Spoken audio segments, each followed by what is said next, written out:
is Andres Poeta, and I am the membership coordinator of the Orland Park Chamber of Commerce.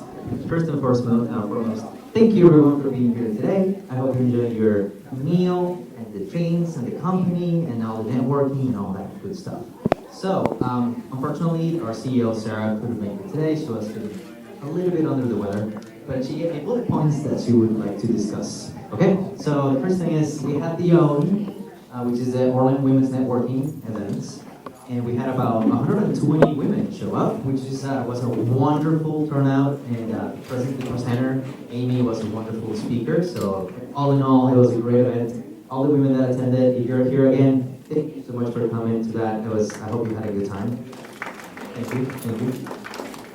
And then we have more OWN events coming up.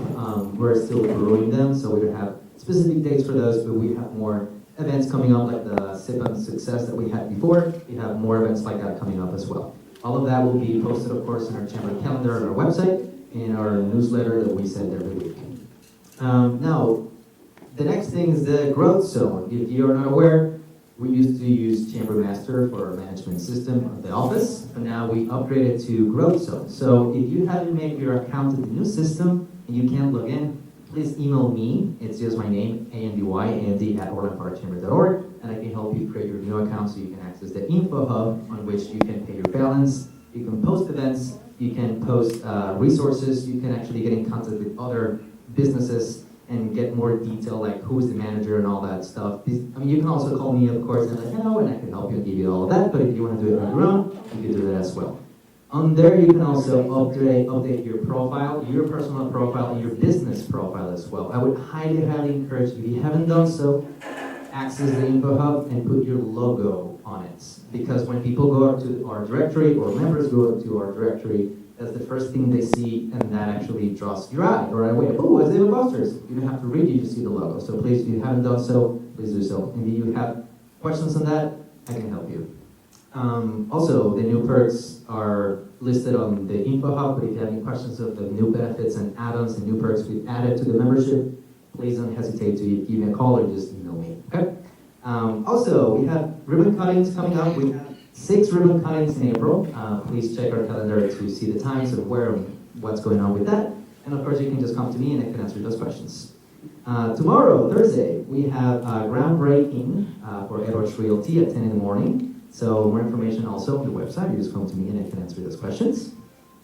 Last but not least, we also, as you can see on the tables, we have saved the date for the golf outing. We have it in June 10th, and we're bringing it back to Silver Lake. Last year we had it at Crystal Tree, but now we're bringing it back at Silver Lake. June 10th, registration will be opening soon, not yet. We're just finalizing details for that. Without any further ado, I'm gonna give the floor to Linda Bassett, the branch manager of Bank Financial. So any questions about membership, please, I'll leave the back. I will leave till everyone's gone. So thank you so much, and Linda, it's all yours. I don't have a formal presentation prepared, so I'm just winging it. But I want to introduce, I know I'm starting to recognize a lot of people. I'm Linda Bassett, I'm the branch manager of this branch, but I have a lot of business partners that help, make us be successful. We're turning 101 this year, so we've been around a long, long time. So Henry, if you could come up here, Maria, Vince, come on, I'm going to give you guys the mic, be prepared. You sure about that? Yeah. So the branch does mostly, consumer accounts, business accounts, credit cards.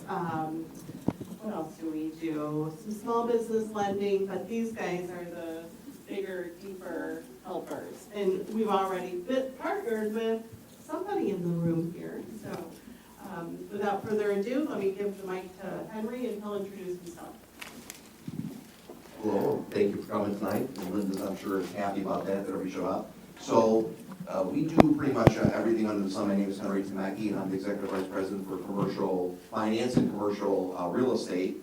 Maria's here, who reports to me. She's got her office right here, so if you have any questions, any needs, she's here to help you out. So, we're full service, everything from financing strip centers to office buildings to commercial buildings to apartment buildings. We're pretty much multifamily, 5+. We're able to finance, as well as doing commercial finance, so receivable-based financing if you have those needs, and so on and so forth. We also do factoring, so you may have clients that are very slow on paying. Those are the folks who are for Maria to kind of help them get your money out of those clients for you, okay? So I'm going to pass the mic along to Maria here. Henry, I think you said everything, except I'm going to just add a few more things. Apartment lending is anything from 5 units and above.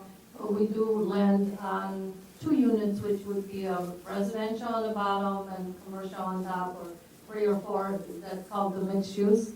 It's more common in Chicago than in suburbs, but we do finance that as well. And a lot of times those questions come up, especially for realtors, because they don't know where to place those loans. I'm bilingual, I'm Polish. So a lot of my clients are Polish and they fit well with this bank, and been with the bank for 8 years, and I think we've done, I've done about 100 million in loans, so I think we're pretty successful. So if anybody has any questions, I have cards, and you know Linda, she's around all the time, so she can also refer. Yeah. So thank you for coming and thank you for listening. I'm Vince Bailey. I work in the trust and investment department. So there's 2 things we do. So the investment side, think of me as like financial advisor. So we help clients of the bank, our clients in the community with anything financial planning related. On the trust side, we're not attorneys, so we don't write trusts or wills, but we partner with attorneys in the community if somebody needs help with that. But we do trust administration. So if somebody has a trust, and at some point in time, they can no longer act on their own behalf, or they die, they name someone to take care of them. If they don't have anyone to do that, they name a bank that has a trust department. So that's what we do. So we have our own insurance agency, so really when it comes to financial planning, any ancillary product or investment product that any large bank, wirehouse, or financial advisory firm in the area has, we have. So we're kind of a well-kept secret. When I'm here, I'm sandwiched in between the 2 of them, so I am right there, but I travel our 17, 18 locations that we have. So if you need help with any of that, please let me know. Thank you for coming. And he's a part-time bartender, too. Yes. Very good skill set they have, you know. And Ethan is one of our, he was a universal banker, his desk was over there. He just got promoted to our call center, which is right upstairs. Now he's acting bartender here. So, and we have a couple other staff here. We have Rude, our teller manager. We have Kelly, she's our teller 3, and April, our client rep. And we have one person that's missing. She's working. Yes, because our drive-thru's open till 5:30. I know. So, thank you. If you have any questions, I'm here all night. And Annie from Modern Tech is our presenter tonight. Hi, everyone. All right. Well, thank you all for being here. I wanted to start by saying thank you to Andy and Orland Park team just for organizing this and these monthly meetings. They're awesome. Just to understand who else is all involved in the chamber and everything. And then obviously Bank Financial for allowing us to use their space and setting us up with the nice technology to present our presentation. So I know this is going to look a little small. It's just a couple slides. We don't want to like shoot a bunch of information at you guys specifically about cyber security because that can be a little overwhelming and a lot of information. So we just kind of have a couple slides and we will share that at the end of the presentation so you guys can have this should you guys want to. So I just kind of wanted to get started just by introducing myself and giving a little overview of Modern Tech and who we are, and then get into more of the cybersecurity stuff, and then kind of some Q&A, just kind of understand what you guys currently have in place, what questions you guys have, and how essentially we could be a resource for you guys. So with that being said, I'm just going to we have one slide, just an overview. Oh, okay, Byron, our Director of Technology at Modern Tech, thank you. So I know today we're talking about cybersecurity, but we really are a global technology consulting firm and also members of the Orland Park Chamber of Commerce. So there are 5 solution categories that we really have a lot of success with our customers on. So just to break that down, and I'm just going to give a couple examples. So if there is a way to be a resource for you guys, we would love to assist in any way possible. So First one, risk and cybersecurity. So that's going to be a lot of stuff, and we're going to dive into that a little bit more. But we're talking, we can help out with penetration tests. A penetration test is actually, we have ethical hackers that actually try and break into your network. They call your employees. They actually mock what a hacker would do. So we identify some of those vulnerabilities and really build out a roadmap and understand your budget. I mean, each organization is going to be different, right? We're not going to, this organization isn't going to have the same solution as the other organization. So each one is really customizable, and we're building out that roadmap. We also do like two-factor authentication. You guys have probably all seen that, where we shoot it off to your iPhone or whatever it is, and then you guys plug it in. We also have like QR codes, right? So that's like the new point of authentication. So has anyone gone on like a Peloton or something and taken their iPhone and scanned it, and it gives you that QR code, and that actually authenticates you. So there's a lot of different softwares out there that we can get into. The second solution category is going to be managed IT services, and that really is just what it is. It's going to be like help desk and everything, and we're working with organizations that already have a third-party IT, but then we're actually just a resource for them, you know. So we're not trying to replace anyone or anything like that. We're just actually building a solution to help you guys. So help desk, I have an insurance company that's building out different locations all across the country. So they're adding new locations. So we're actually getting boots on the ground at each location and putting in their Meraki's, doing their phone systems, giving them all the hardware, hanging monitors, you know. So it's really allowing that IT guy to stay central wherever he is, rather than having him fly location to location. You know, he just had 2 kids, he doesn't have time for that. So that's gonna be like managed IT services. It's a lot more, but those are just a couple examples. FinTech, so that's gonna be anything like financial technology. So if you guys are accepting credit cards, payment processing, so what are some of those fees that you're paying now? So we work with a lot of nonprofits, and I'll go, you know, donate $100 online, and there'll be a 4.2% processing fee. We actually can help you reduce that processing fee a lot, right? And then we can also talk about surcharges, or if you don't accept credit cards right now, we can actually help you build out a program to accept credit cards. We also have AP processing programs. I just gave a proposal to a company that literally, they get an annual rebate back for paying their vendors. So literally nothing changes. All your vendors stay the same. You would just use a digital card to pay your vendors, and you get an annual rebate back. So there's just a lot of information there. It's just kind of how else can we help you guys save money from what you're already doing. And then the fourth category that we work in is workplace technology. So that's actually how I started working with the Orland Park Chamber of Commerce for their document management needs. So that would be like copier leases, maintenance agreements for the printers, copiers, again, on a national level. So helping reduce costs there, but that also is going to be phone systems, like telephony, if you need to go from Zoom to Teams, whatever phone systems you guys have, we can help with that. Physical security, cameras outside your offices. Just anything tech-wise in the office space we can actually help with. And then the last one's going to be digital transformation. So that's going to be like the AI stuff, right? So and when I look at AI, it's kind of overwhelming, again, like cybersecurity kind of, but it's kind of identifying those manual processes that we can actually automate. So for example, we have a CEO that gets like 15,000 emails a day, and he can't go through that. That takes him forever, right? So we actually use a little robot, and now that filters through all of his emails and identifies which emails he can go through. So he gets all his time back. So it can be something as simple as that, or it can be like you have a manufacturing warehouse, you know, and you're pulling all these things. So there's a lot of stuff that we can actually meet with you on and understand what those challenges are, and then tell you what we've done with different organizations. So in a nutshell, that's kind of a very high level. I know it's fast, but some of the stuff we can do from a technology standpoint to really help any organization. So I know today's conversation is about cybersecurity, so I do want to introduce Byron. He is our Director of Technology. So he is going to kind of talk more about the cybersecurity stuff that we're able to offer. Thank you, Annie. As Annie said, I'm Byron Griffin, the Director of Technology at Modern. I've been in IT for about 25 years now, in mostly financial technologies. And what we do outside of just straight IT is cybersecurity. And your data is everything, right? Your business depends on that data, and it's scary right now, especially with what, like Andy had said, the invention of AI.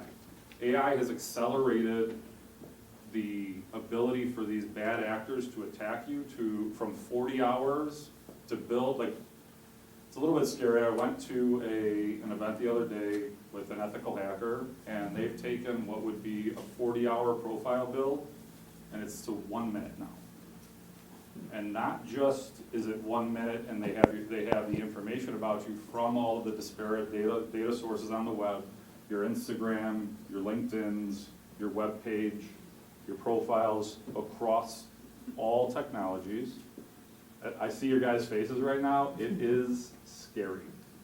But that's why you partner with somebody that can help to protect you based on what your business profile is.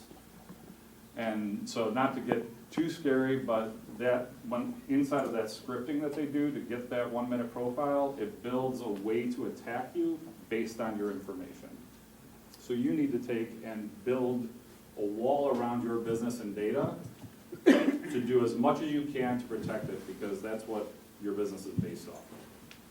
So we call this our half moon. It is risk quantification and security assessments, identity and access management, which is part of protecting that human quotient of your tech. You can throw as much technology, like cybersecurity at stuff as you want, but the human element is most susceptible, because we're moving so quickly nowadays. So you have to do everything you can to eliminate the human error in it. And so you do that with identity and access management. Cloud data and application security is, everything is going to the cloud. I don't know what the percentage, how many people are in the cloud right now? It's not a dirty word, I promise you. All right, so that data it's not just out in the cloud, it's in a warehouse on a server that somebody owns, that you lease the space from, right? So it's a computer, just like the one that you use to work on every day, just at somebody else's house. So we need to take and put a fence around that as well. And that's done through multi-factor authentication, data encryption, and just your application security. Detection and response, which is where we brought Bitdefender with us today.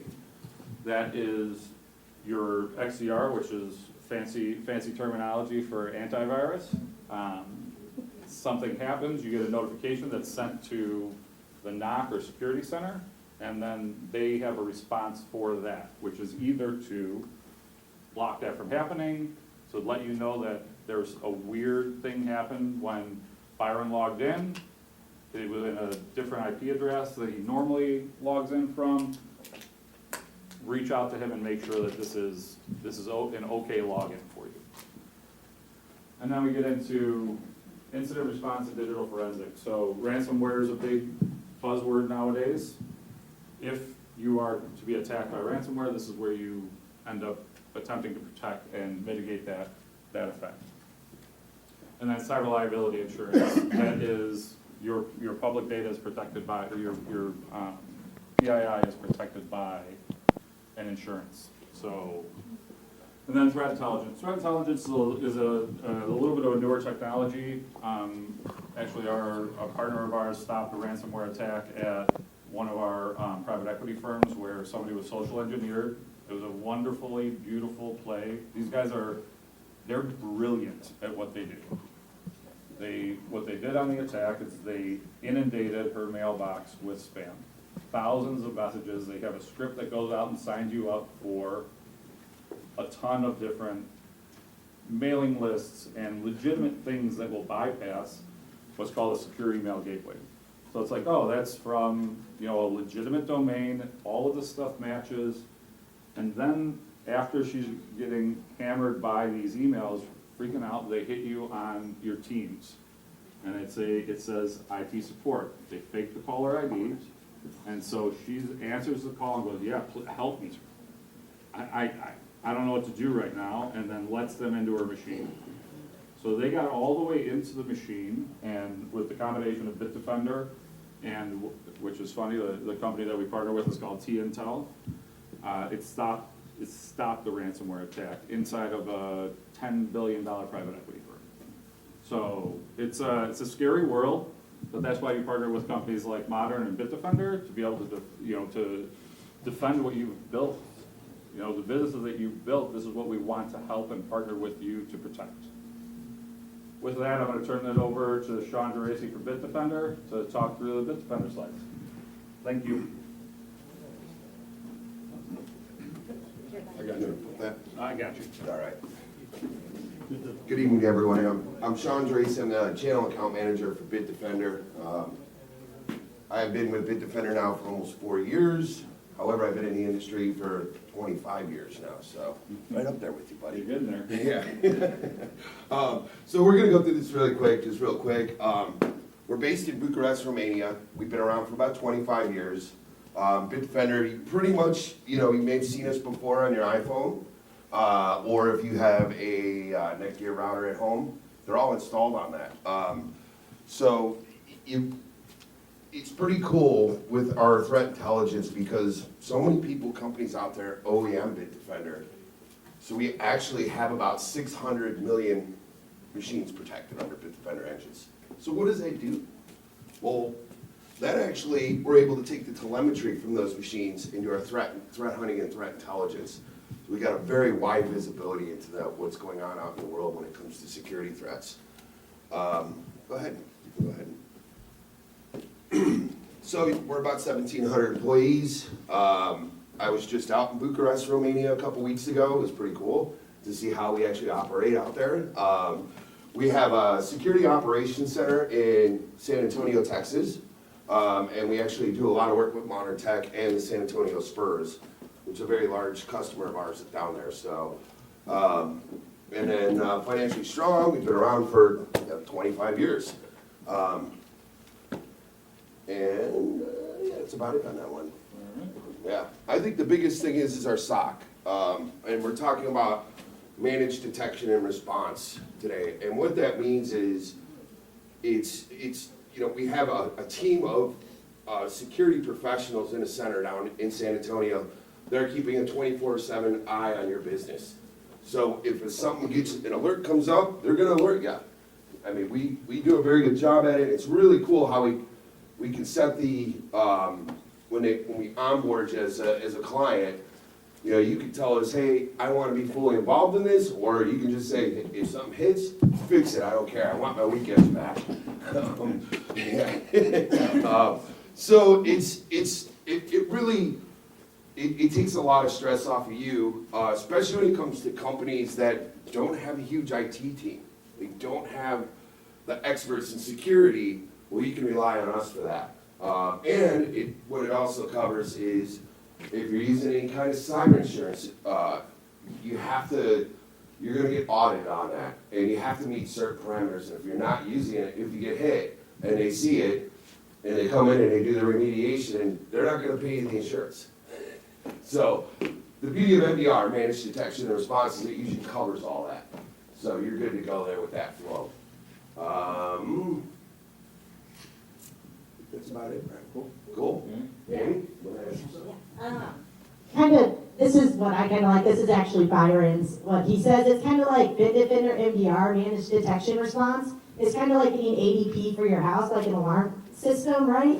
But then the SOC actually is watching it to see, oh, someone's coming in the back door, someone's coming through the stairs. So that's what that is. So you don't have someone at your company literally just watching these screens of everything, right? Trying to see where they're getting in and all that kind of stuff. So that's what that managed detection response is. And that's what we've had a lot of success with, like small to medium-sized businesses. Yeah, we work with a lot of the NBA teams, Virgin Atlantic Airlines, Cantor Fitzgerald Newmark. But I mean, the MDR stuff really is built for like enterprise security for all organizations, no matter what size company you are. So we can take the best of the best and just scale it down, and it's based off endpoints. So the number of like computers, employees, stuff like that. So it is definitely something. We don't want you to think it's all this money and all this kind of stuff. It's definitely scalable, and there's just different things you can do. I know Sean kind of talked about like cyber insurance. I'm sure we've all kind of noticed those cyber insurance premiums increasing. So we actually have report cards, kind of like, okay, we check this box, check this box, check this box, and that means you're an A, like plus client, right? And you can get like the premium insurance. We can actually reduce how much cyber insurance you're paying and give you more coverage. So there's different kinds of analysis that we can do for you guys, and we love that opportunity just to, again, help you save money where we can and give you better coverage and better protection and keep your data safe, essentially. So, I think that's pretty much everything we have, but we just kind of wanted to start with some questions, see if you guys had any questions about cybersecurity, and then, are there any questions from anyone? Has anybody been hacked here before? Got their email stolen? Oh, what a pain that was to deal with, huh? Why don't you guys talk about 23andMe, what happens if they file for bankruptcy? Yeah. If you have a 23andMe, delete your account now, Yeah. because they are going to sell your data in the bankruptcy process. Yeah. Let everybody know, and that isn't, that's the most personally identifiable information that you have is your DNA. Delete the profile now. It was fun while it lasted, it is no longer fun anymore. Or you should, yes, 100%, if you have a profile out there, you should delete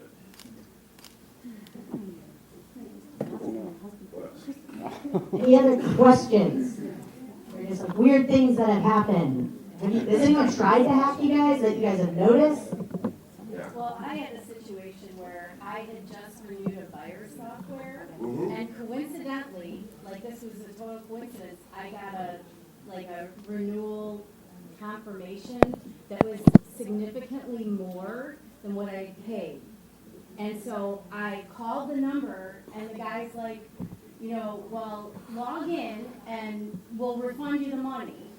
So, and it caught me because I was really upset, and normally I'd be like a little more savvy than that, so I log in, and all of a sudden I see my cursor moving, and I knew what that was, and so I shut my computer down, turned it off, and then I actually called McAfee, and then they said, just leave it off. And I kept, every time I'd open it, I'd see the cursor move, and I'd shut my computer back down. I did get ahead of it, they didn't get in, but I was so worried that I changed, my bank accounts and everything, because they did not get into anything, because I caught it, right away. But it was really scary, because I'm thinking, I thought I knew better than to do something like that, and I actually let them in. Don't feel bad about it. I was like, This whoa. is, they are as good at what they do. I mean, these are professional level people. This is what they do for a living. It was And they so make coincidental. a lot of money because we inherently trust, right? You're like, oh no, well, how'd you get my email? Like, yeah, this is, yeah, I have McAfee.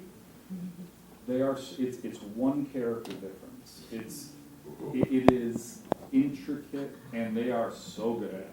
I've gotten close to oh yeah, wait a minute, let me Google this. So phone numbers like that.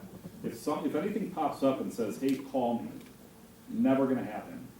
Nobody is going to randomly text you to say, call me, because once they get you on the phone, they're just really good at it. They're really good at making you scared. And so you hang up the phone, or you don't call, and you Google that company, and you make sure it's the correct website and the correct, contact information. But don't feel bad about it. Honestly, it's beautiful. They have gotten to the point where it is it's impressive. I just wish they'd use their skills for good instead of bad, right? Like the white hat hackers are wonderful people. Yeah, it's the black hat people you gotta watch out for. Guys, I think that's pretty much everything we have. Obviously, we'll give you our cards. There are 2 raffles back there. Bank Financial is raffling off a gift basket, and then Bitdefender and Sean's team was nice enough to donate a $100 Amazon gift card. So if you guys want to put just your names or cards or anything back there, we can just draw them out and go from there. But Go ahead.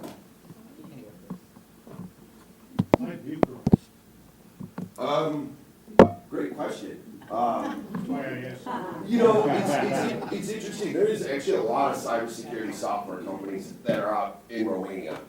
And it's pretty funny because we talked to, I was talking to the CEO of our company, and I'm like, I get this question, you're right next to Ukraine and all this. He goes, we've been defending ourselves since the beginning of time in this country. He's like, that's why we're so good at our software. So he's like, we're not worried about it.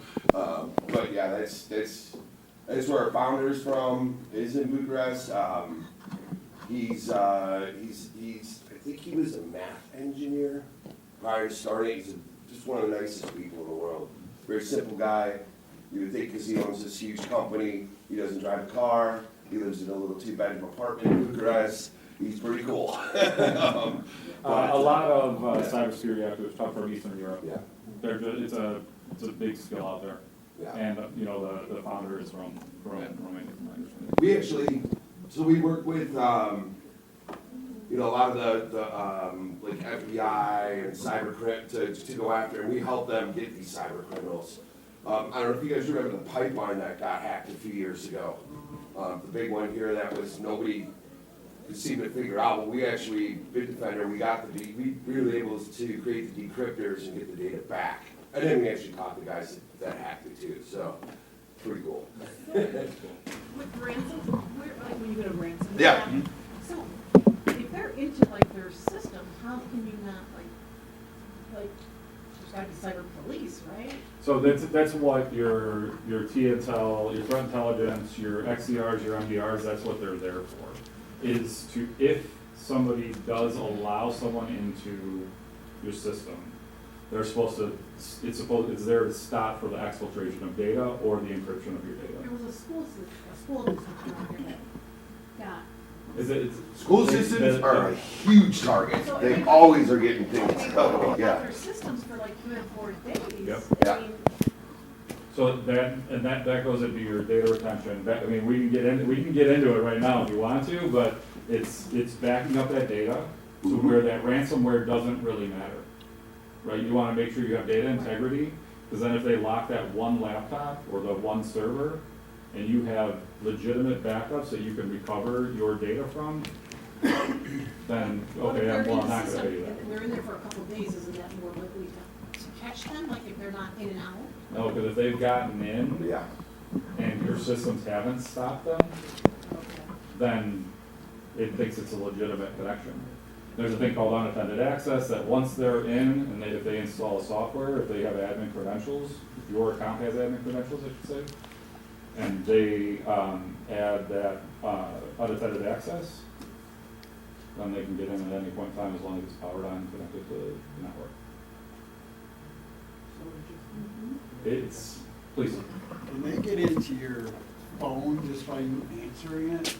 It's not really, no. It's that, at least I haven't heard of it yet. I won't say no because it's moving at breakneck speed right now. But if they get into your, it's the interaction with the information that they send you that gets them into your So device. if you hit a link or anything like that, But if they don't, then you might be in Yeah. trouble.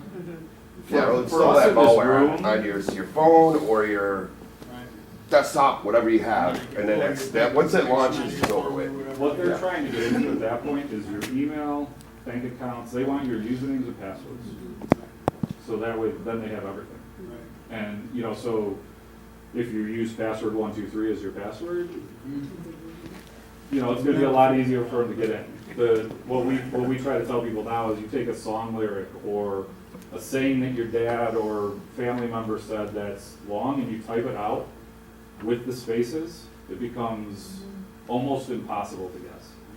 But if you're using, like if you're exchanging just letters for numbers, they've built that into the engine that they use already.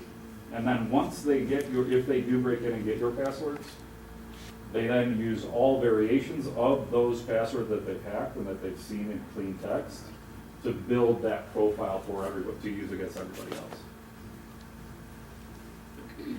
It's all right, it's scary, no. Who needs a Anyone drink else? now? This table's been quiet over here. So I actually had an issue with Verizon, Okay. where they hacked my Verizon account. Okay, They called me to tell me somebody got into my account. Verizon did? Mhm. Okay. And so I checked into it, and the hacker ended up buying watches, Okay, getting them delivered to my house. Right. and somebody picked them up. All the from my doors are house. old banks. And so they already, and the Verizon said that was probably gonna happen. They cut everything off from me. I didn't have access to my Verizon account.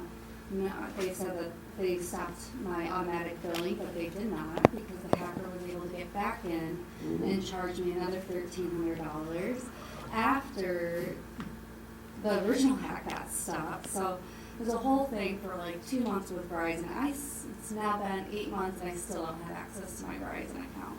I can't log on. I can pay my bill. Of course. Can't log Well, on. they want your money. Yeah, those are my money. But I had to go through, at one point, I had 3 different reps on the phone in the Verizon store. I'm in the Verizon store with a Verizon rep, also on the phone with 3 different Verizon representatives, trying to figure out how we can stop the hack, get my money back, because I also had to pay taxes on that, and they weren't gonna be able to reimburse me the taxes for 3 months. Oh, yeah. So. They'll take your money Yeah. right away. They'll though, take it right? right away. But then I still don't have access to my account. And they told me the best thing to do was just to make sure that I don't ever go on a Wi-Fi server if I'm like at a coffee shop. And I'm like, okay, well, I always Yeah. use my mobile data anyway, so what else you got for me? That was their. That was their solution, yeah. That's upsetting. First of all, I'm sorry that happened to you. Yeah. Technologically, it doesn't really make sense to me that Right. they can't It's reset your password, or change your username, or go, you know what, we're gonna migrate your account number over to like it's a new account. That makes, like, that should be something that they should be able to do pretty easily. So yeah, I'm really sorry that you've had that experience. Yeah. So, for me personally, I don't like that IT companies are somewhat like mechanics from like the 80s and 90s, where you don't really know, there's so much data that you don't know exactly what the truth is. And, so hearing that upsets me a little bit. I'm sorry about that. Yeah, I mean, he just kind of reminded me of it when he said, can they get to your phone? Real Verizon's real nice. Bring me back some PTSD from here.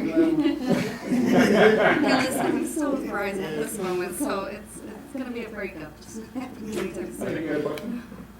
Yeah, I have a question about AI. So, All do right, hackers let's go. use AI? And if so, how efficient is it? And do you guys, So, We have machine learning built into ours. trust if it's AI? So what I was talking about when you do that 40 hours, went to an event and what was his name, Freaky Clown? The hackers, the white hat hacker, his name was Freaky Clown. He wrote a book called How I Rob Banks, I think. And so that script that I was talking about, that normally it would take a black hat hacker 40 hours to build a profile on you, they choose you as a target, right? And they literally sit there and they go through Instagram, Facebook, LinkedIn, TikTok, all of it. And they build this profile on you. They go on LinkedIn, they've got your education. You go on Facebook, they got your hometown, they have it all. They know your family members, your kids, your dogs, your fish. The fish that you flushed in when you were younger, they know it all. And they do it now leveraging LLMs, large language models, or AIs as we call it. And they build a script that builds that profile in 1 minute. I watched it. And I also watched a deep fake, a live video with one LinkedIn picture from people of 2 completely different races and sizes. It just looked like he had a dark tan. It is as scary as you think it is. And technology is going to move at a pace right now that is unheard of. But we're not, there's people you can partner with to help protect, because there's good people that are leveraging, it's good AI versus bad AI. And it's like it always is, right? You got good people that are fighting the bad, and this happens on a technological landscape across the world. Oh, we can. Let's go. Because I had recently, I believe my cybersecurity was put on the dark web. So Okay. with Verizon, actually, somebody had taken my information and a landline out on the East Coast, I think in Boston, and then AT&T also got me, and someone opened up an account with AT&T in Fort Lauderdale. So I'm going to scare you guys a little bit more, as if I haven't already. Privacy isn't a thing anymore. you own a smartphone and you've had accounts, your data has been leaked at some point in time somewhere. And the dark web is an interesting, I have T-Mobile Interesting. too, so like they have my phone number somehow linked Okay. to Verizon. And did you not, carry that number from place to yeah, place? and like my brother paid my bill for me, so I'm like, I don't even know Yeah. how this happened. And I actually went to Verizon, and to see if there's anything under my name, but there was nothing to see with your phone, the T-Mobile phone number. There's no way for us to look something up under your phone, but I was getting calls from Verizon. I was getting text messages from Verizon saying that I owed a debt from them, and I guess Verizon itself. Was it a deal or was it scammers trying to?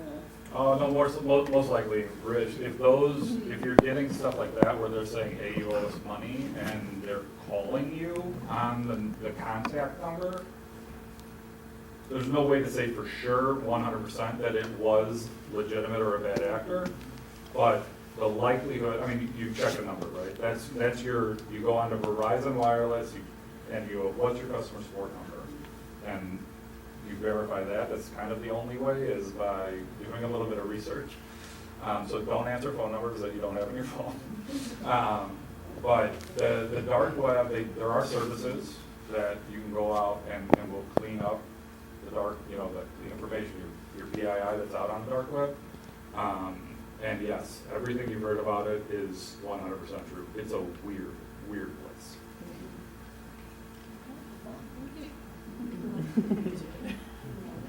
Nobody's sleeping tonight, I get it.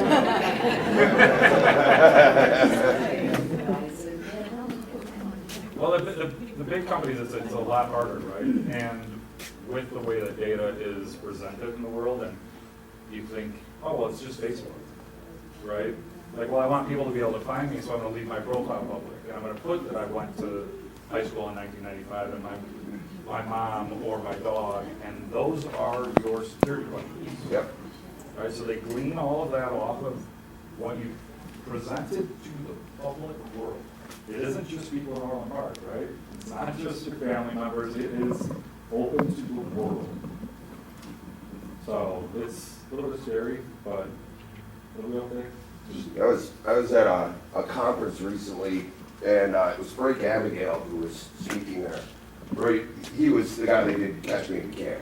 He was the biggest fraudster ever on record, right? And this guy, it was the coolest presentation, and I never thought about it this way, and it really kind of put things in the light. Is he goes, privacy is everything now, and he goes, but there's so much stuff out there. We put all this personal information on the web now, well, social media and everything else. And he goes, here's the biggest thing: kids use it, right? They're stealing kids' data now, and they're using their social security numbers, and you don't even know what's going on. Because they're under 18, they're not applying for credit cards or bank loans or anything, right? So they're actually the biggest target now for bad actors, so. I have grandkids. Yeah. And so now, they have all these devices for their parents to track them. But when you do those devices, you have to set up, for the parent to put them on that, you can set up an email address for them, so they've already got email addresses. Yeah. So they're like 5 and 7, and I'm like, what are you doing? Like, Mm-hmm. go outside and watch kids. Don't, you've got this phone on, I'm very, Yeah, it's scary. It is, because they need a communication device in order to be able to utilize things that you want to be able to, them to have, right? Because we are at a wonderful time, right? We have the access to the sum total knowledge of the human race in our pockets. But we don't respect that, because it's like, well, no, it's easy, it's convenient. And, oh, well, Sue said to join this app because she wants to share whatever with me, where that app is just some guy that built an app in his basement and doesn't care about security, just wants you to sign up for that subscription that you forget about. And, your data is there, and your data is everything. It's, for your business, for your personal life, it's everything. So don't use your first and last name and your email addresses. It's our business one, that's okay, because we should protect that. So, any other questions? everything, I'm like, I want to change my email. Terribly about your ransomware. Is there any way to get that data back? If you didn't pay, and it's. Exactly. if you didn't pay the ransom?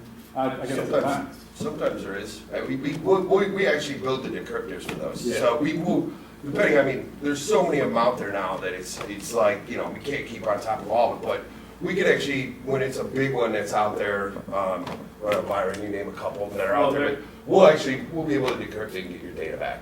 So there's fingerprints to how these things are done, right? And the good actors figure out how the bad actors have encrypted the data, and it's like Da Vinci Code and like old school ciphers. It's you got one guy that's like, nah, I don't want you to get in. You got another guy that's like, no, we're gonna figure you out, and they're getting pretty good at it now. Oh, yeah. You know, there's people that have teams that just literally this is what they do. They look at this data all day, and they try to build things to mitigate if you do get caught by it. But it's not easy, right? Like, it's not like, oh, I could just call 800 and I'll be like, hey, you know, we have my laptop or my data's been encrypted. How do you help me? If it were a regular guy instead of like one of the larger groups, it's probably more difficult to decrypt it because they might have the signature, right? Similar to how people said that, oh, Macs are less susceptible to viruses. Not really, because they just don't have the same, they don't have the same breadth as Microsoft. So you're gonna go after, Microsoft's 80% of the business market and the home market, you're gonna go after the billions of devices versus the 100 million devices, or however many that are.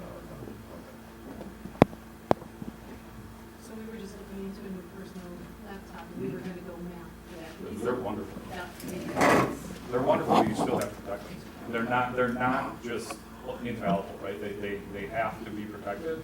They just don't have the same market share, so they're less susceptible because people don't attack them as much. It's much easier to write.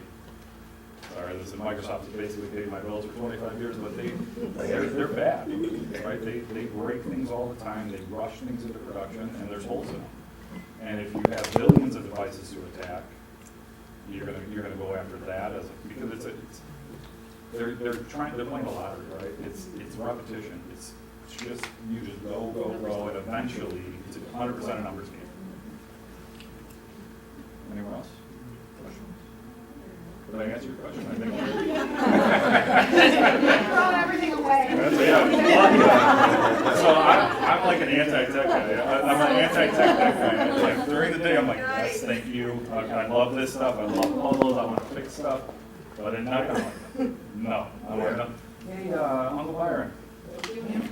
Hey, what's up, man? Yeah, well, can I bring my laptop? 100%. Love it. Nothing more I'd like to do right now.